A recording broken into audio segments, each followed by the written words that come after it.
vous l'avez vous-même introduite. Il s'agit d'Aminata Fofana, activiste néo-panafricaniste malienne, très active lors des événements qui ont conduit à la chute de l'ancien président Ibrahim Boubacar Keïta. Aminata Fofana, merci de nous retrouver.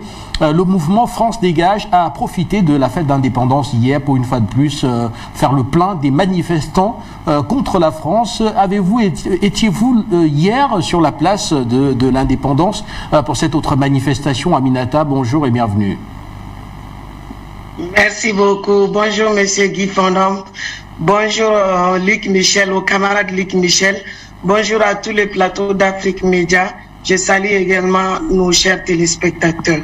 En effet, je viens juste de me réveiller. Je suis désolé pour ce grand retard.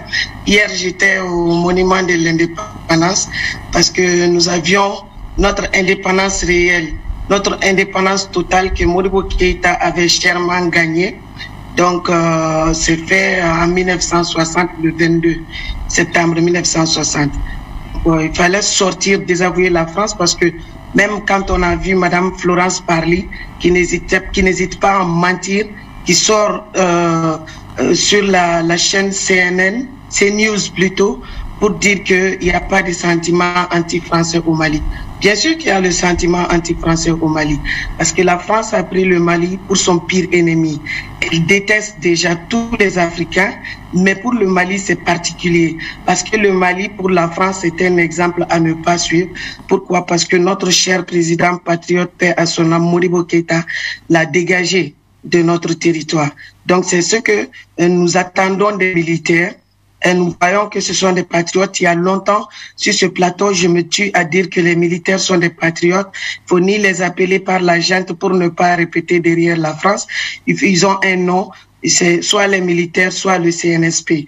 On est satisfait de la configuration de la personnalité de notre président, un nouveau président, parce que également, c'est un grand patriote, un homme de principe qui a posé des actes par le passé. C'est vraiment l'homme de la situation. Nous sommes fiers d'eux.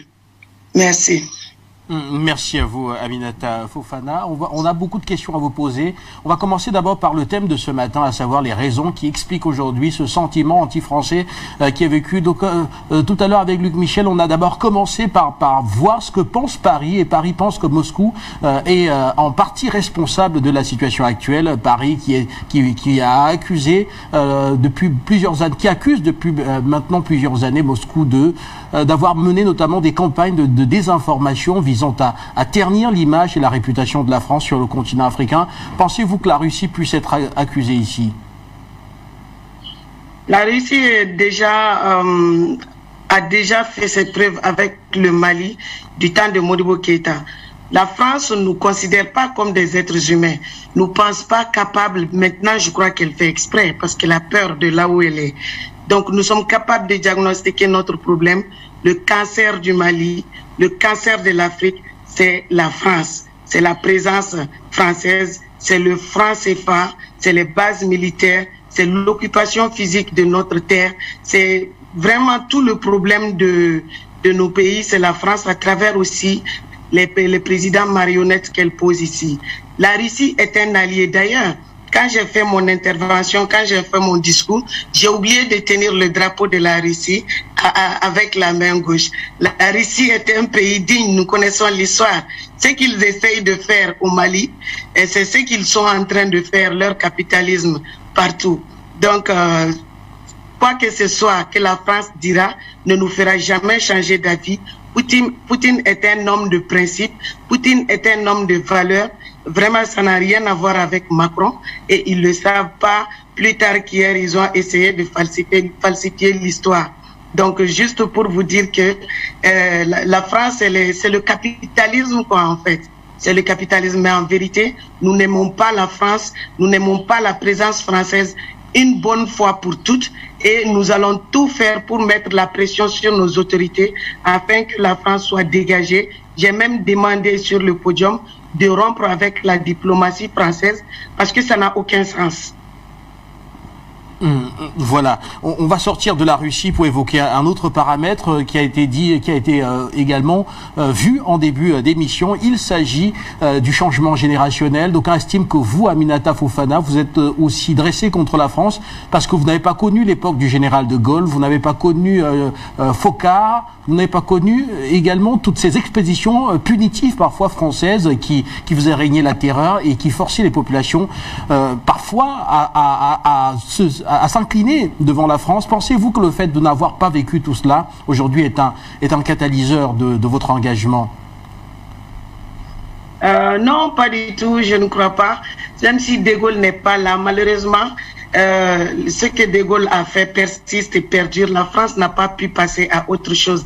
La France n'a pas pu assainir sa politique parce que c'est resté un État esclavagiste, c'est un État colonialiste. Donc, que je connaisse De Gaulle ou que je connaisse pas De Gaulle, cela n'a pas une grande importance. Mais je sais que De Gaulle et les présidents noirs africains se sont donné la main pour tuer notre président patriote. Non, c'était pas De Gaulle. Hein. Bon, je crois bien que c'était De Gaulle. Pour tuer le président patriote Modibo Sidibé, pardon, Modibo Keïta. Donc, c'est eux, c'est pas l'homme, c'est le système que l'homme a instauré. Et même s'il est mort, nous, on trouve que De Gaulle est toujours vivant à travers les relations entre la France et les pays africains. Ce que les gens doivent comprendre, c'est que chaque chose a un temps et une fin. Donc, c'est la fin de la France-Afrique qui s'annonce. Pour ma part, je crois que c'est la dernière génération de tous ces présidents qui nous gouvernent. Même si De Gaulle était vivant, mon pays aussi allait continuer à exister et j'allais me battre autant. Chaque époque a son contexte, a son histoire. Donc, le fait qu'ils aient tué nos présidents patriotes est révoltant. Pourquoi on ne s'est pas révolté beaucoup plus tôt, moi, quand je ne le savais pas? Parce que ce n'est pas enseigné à l'école, parce que l'histoire est toujours cachée, l'histoire est toujours falsifiée. Mais il faut savoir que ce sont les hommes et les femmes braves qui libèrent toujours un pays à travers leur détermination. Donc, même si, pour répondre à ces questions-là, même si De Gaulle était là, j'allais parler comme je parle. Même si De Gaulle était là, j'allais faire ce que je suis en train de faire.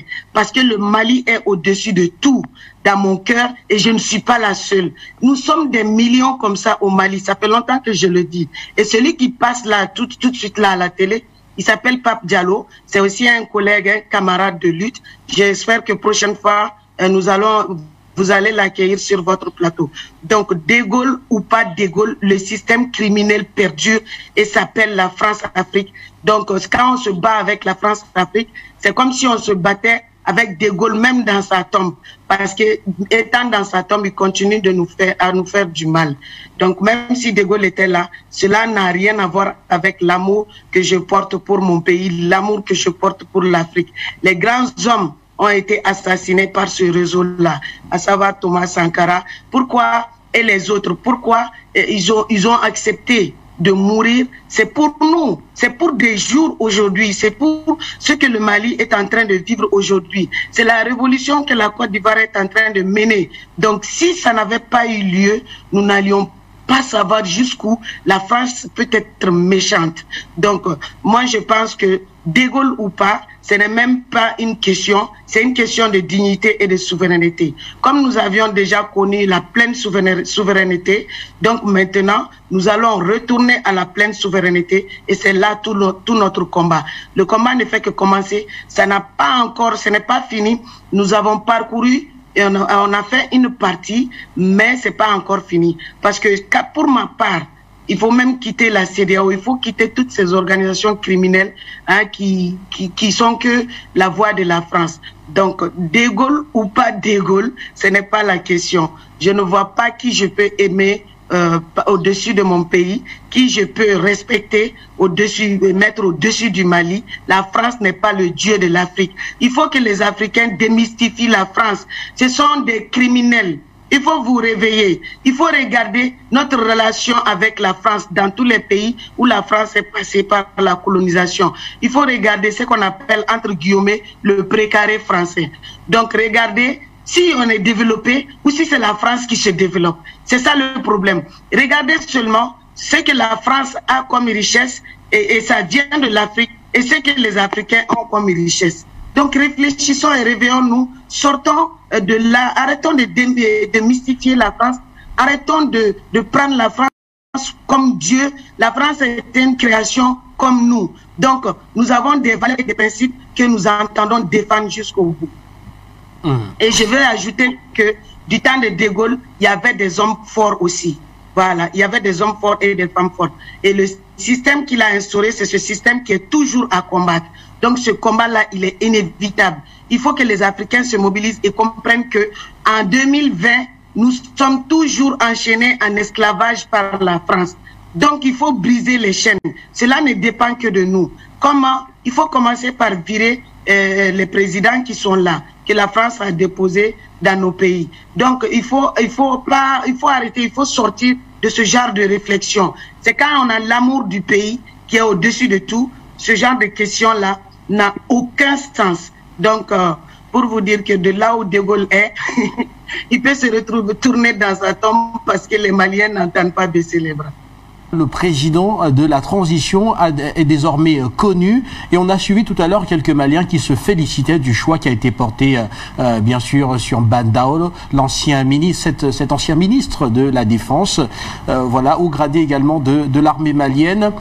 Alors, est-ce que c'est un choix qui vous a arrangé? On sait que c'est un choix qui a été consensuel au sein du comité qui a été mis en place pour la désignation justement de celui qui devait assurer cette transition. Pour vous, est-ce que ce choix vous convient? Avez-vous voté pour ou contre, si vous y étiez? C'est un choix qui convient non seulement à moi, mais on va dire à la majorité des Maliens, à la grande majorité des Maliens, sauf les politiques corrompus, qui sont comme Ibeka, qui sont de la France-Afrique et qui veulent faire comme Ibeka et continuer à servir nos peuples pour la France et pour eux-mêmes. Donc ces politiques-là, ils se trouvent non seulement, ils sont pas nombreux aujourd'hui, ils se trouvent non seulement au M5 et aussi au comité stratégique du M5 et aussi à l'extérieur même du M5. Donc ce sont ces quelques personnes qui, même quand vous partez regarder leur direct, vous allez voir des gens dire foutez-nous la paix, vive le président Bandaogo. Voilà donc notre objectif quand on a lutté, c'était vraiment pour qu'un homme intègre, un homme de principe, un homme de valeurs qui aime le Mali par-dessus tout, soit élu. Donc nous avons combattu pour que Ibeka parte, mais nous n'avons pas combattu pour qu'un autre Ibeka vienne remplacer Ibeka. Donc le défi est relevé. Je soutiens ce monsieur. Si j'étais parmi les membres qui l'ont choisi, ben, j'allais le choisir également. Parce que quand on regarde son CV, il était aide de camp de Moussa Traoré. Donc il ne s'est pas entendu avec la femme de Moussa Traoré qui voulait la servir, quoi. Donc il a refusé et il a démissionné. Après encore, il est venu, c'est Ibeka qui est parti le chercher pour faire de lui un ministre. Il est venu, il a servi et ça a coïncidé avec le moment où on signait l'accord de défense, parce que l'accord de défense, il faut que je l'explique même aux députés à l'Assemblée, ils n'ont pas montré cet accord. Donc, ils ont donné autre chose à signer que Dr Oumar Mariko. Ils ont été 5 seulement à ne pas signer. Tous les autres ont signé. Ils ont montré quelque chose et puis après, le vrai accord était caché et ils ont dit aux gens que l'accord, le vrai accord, c'est un annexe, quoi. Donc, en vérité, ça a été voté par l'Assemblée sans que les Maliens le sachent. Et c'est un complot d'Ibeka et de Macron. Voilà. Donc, quand ça a été validé par l'Assemblée comme ça, c'est venu chez lui. Il a signé, mais c'est pour cette raison aussi, parce qu'il savait pas qu'il allait se salir les mains comme ça, et qu'il s'est embrouillé avec Karim Keïta, qui, on a vu maintenant, qui dirigeait le pays, et non son père. Donc, c'est pour ça qu'il a démissionné du gouvernement Ibeka. Et c'est aussi, c'est quelqu'un qui a étudié en Russie, même s'il a fait une petite partie des études, de ses études en Russie, et pardon, en France, et c'est quelqu'un de pas manipulable. C'est ce qu'on connaît de lui depuis toujours. Donc, je crois pas que c'est à 70 ans qu'il va changer. Merci à vous, Aminata Fofana. Et on va peut-être évoquer également, avant de prendre les téléspectateurs juste derrière vous, la composition même du conseil de transition. Déjà, estimez-vous que toutes les parties ont été prises en compte jusqu'ici dans les différentes désignations que l'on a vues? Parce que au départ, on entendait certains avoir peur, surtout du M5, avoir peur, dire que les militaires pourraient leur voler leur révolution finalement. Mais on n'entend plus ces voix-là. Pensez-vous que finalement chacun s'est bien retrouvé dans sa place, à sa place autant pour moi? En fait, ce que je veux vous expliquer ici, c'est qu'il y a la photo, il y a l'imam qui fait partie d'emblée de ce comité-là. Le M5, je ne sais pas qu'est-ce qu'il veut à la fin. Comme je l'expliquais tantôt, il y a des France contre-africains à l'intérieur. C'est ça qui est dommage, mais nous les avions à l'œil depuis le début.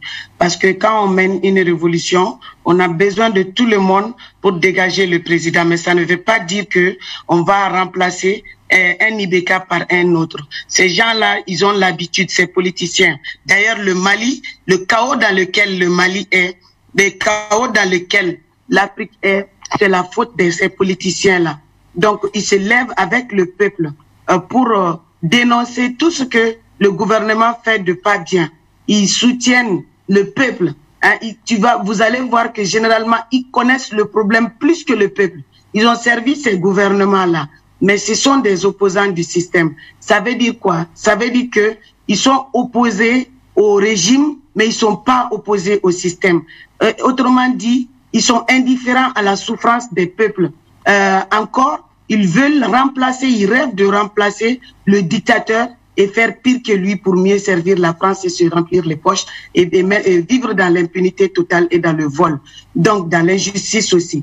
Donc, ce sont ces politiques-là, une partie de ces politiciens-là qui sont à l'intérieur du M5 qui, lorsqu'on se levait lorsque tout le monde se lève pour chasser Ibeka et ils ont un autre agenda.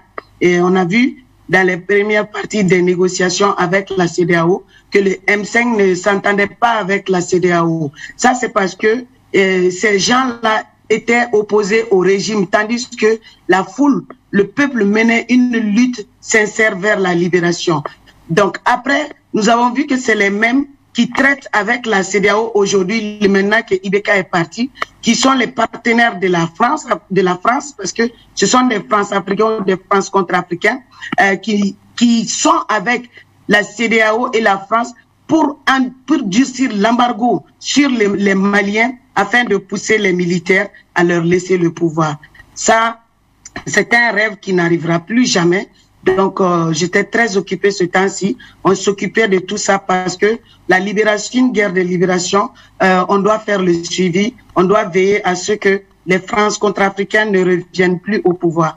Donc, ce sont ces gens-là qui sont dans le comité stratégique du M5, qui essayent de parler au nom de tous. Sinon, je vois que le parti, ça dit le MDP, a félicité M. Ndao. Il y a beaucoup, ça dit que c'est à cause d'eux que les gens vont se désolidariser, parce que depuis que Ibeka a démissionné, ce qu'ils ont fait, ces gens-là du comité stratégique, directement, ils ont trahi les femmes du M5, ils ont trahi la jeunesse du M5 RFP, ils ont trahi la diaspora du M5 RFP et ils se sont regroupés, parce qu'ils sont là-bas en majorité, ils se sont regroupés pour faire leurs propositions, pour faire d'abord leur vision de la transition, leur charte de la transition, et aussi faire leur proposition une proposition confidentielle qui leur donne des postes.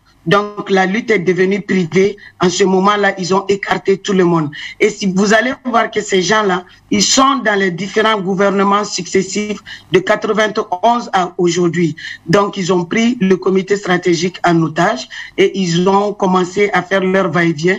Tout ce qu'ils disent là, à notre nom, ce n'est pas vrai. Cela n'engage que ceux qui le disent. Nous ne sommes pas derrière eux et tout le monde n'est pas contre le MC. pardon, n'est pas contre M. Daou. Au contraire, c'est eux qui ont montré leur vrai visage aujourd'hui, leur visage de prédateur, pensant duper un peuple aguerri, pensant duper un peuple avec une conscience, une génération avec une conscience éveillée comme nous, pensant duper les militaires patriotes qui ont vu clair dans le jeu de tout le monde. Et puis après, ils vont s'asseoir pour faire une conférence et se faire passer pour des victimes, mais ils disent pas aux gens qui les écoutent, qui sont en train de travailler avec la CEDEAO contre eux. Ils disent pas à ces gens qui sont en train de travailler avec la France contre eux. Ils peuvent pas bien expliquer à ces gens-là qu'il n'y a pas de différence entre eux et IBK. Donc, c'est cette catégorie-là, cette catégorie minoritaire aujourd'hui, Dieu merci, qui fait des déclarations que personne ne soutient. Voilà. Je tenais à l'expliquer parce que il faut pas croire que le M5, ça change quelqu'un, ou bien le M5, ça rend patriote. Ces gens-là ne peuvent pas être patriotes. Ce sont des enfants du système, ce sont des hommes du système. Donc jamais, au grand jamais, ils n'aimeront leur pays parce que ils ont déjà les mains sales. Ils ont peur que le système change, qu'il y ait des enquêtes, qu'ils soient derrière les barreaux, qu'ils soient dépossédés de leurs biens mal acquis. Que ce soit en France, en Suisse, en Belgique, au Canada ou aux États-Unis. Tous leurs enfants sont là-bas, ils ont des immeubles, ils ont des villas, ils ont des appartements, ils ont toutes sortes de biens du Mali volés à l'étranger. Donc aujourd'hui, je crois que ils craignent simplement de payer les frais. Pour que vous puissiez peut-être répondre à certains de nos appelants ce matin, une réaction peut-être?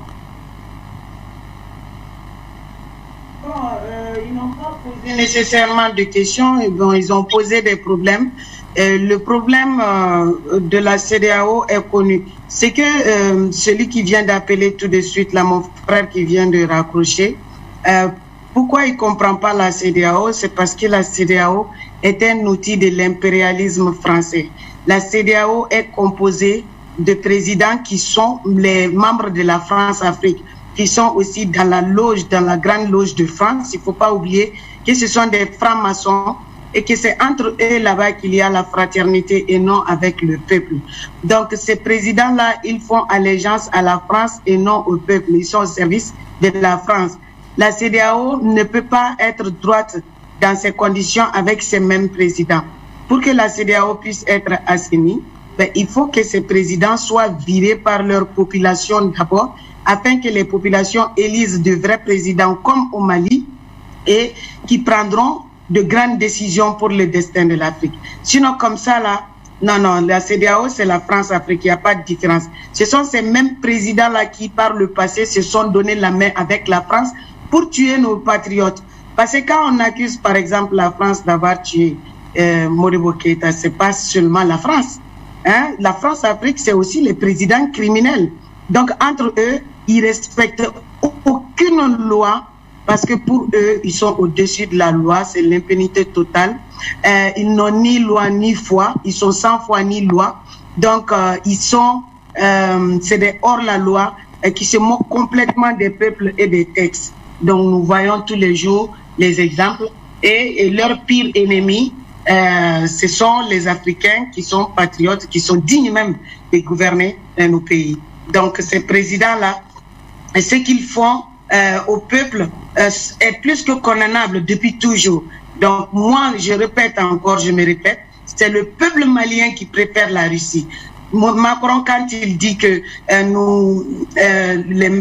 nous faisons le jeu des mercenaires, les mercenaires, c'est la France ici.